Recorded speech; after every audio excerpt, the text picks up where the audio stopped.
Time is a circle of frost, and today that circle finally closes. They say the world was born in a furnace of creation, a violent birth of fire and stone. But ancient prophecy has always whispered a darker truth, that the end will not be a scream, but a great silence. For 10,000 years, the realm of Aethelgard has been a tomb of white, a forgotten sphere spinning in the void, a lonely pearl of ice drifting through the cosmic dark. But look closer. Beneath the shifting snow, beneath the ancient frozen crust, the heart of the world has stopped beating. The core has gone cold. The very blood of the planet has turned to jagged glass. From the fractured depths of the subterranean necropolis, she rises like a nightmare of crystal. Aethel. She is no longer a daughter of flesh. She is a monument of translucent Cyan True-Ice, a living engine of absolute zero. She is a god carved from the collective sorrow of the earth itself.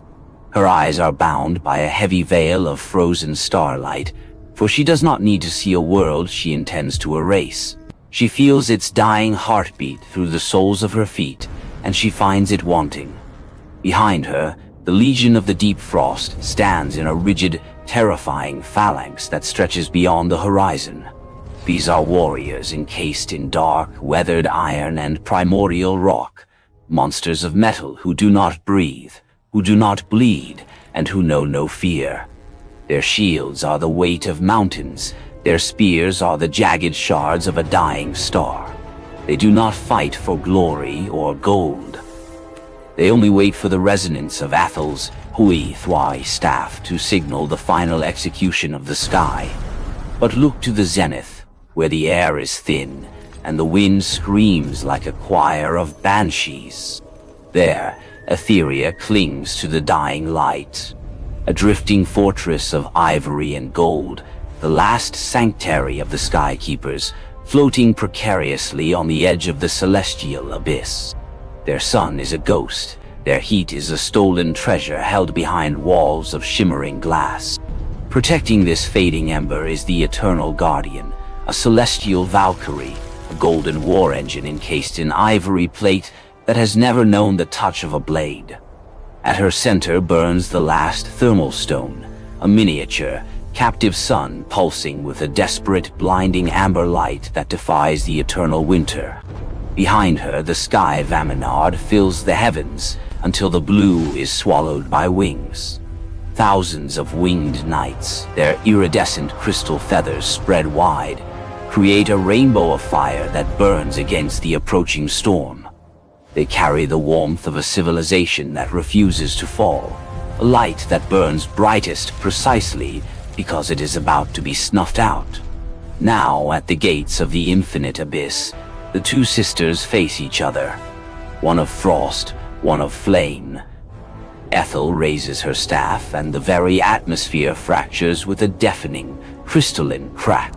In an instant, the heavens are rewritten in the language of murder. The sky becomes a forest of executioners. Hundreds of colossal, skyscraper-sized, True-Ice swords materialize within the clouds, hovering directly above the golden city like the teeth of a hungry god. The Guardian ignites her core. Her scream is the collective roar of 1,000 suns as a massive, crackling orange energy barrier erupts to meet the falling blades. The atmosphere itself is screaming, caught in a violent tug-of-war between the cyan frost of the earth and the amber lightning of the heavens. This is no longer a battle, it is a stalemate of deities. A standoff of infinite, faceless armies where every soldier is a statue of grim duty.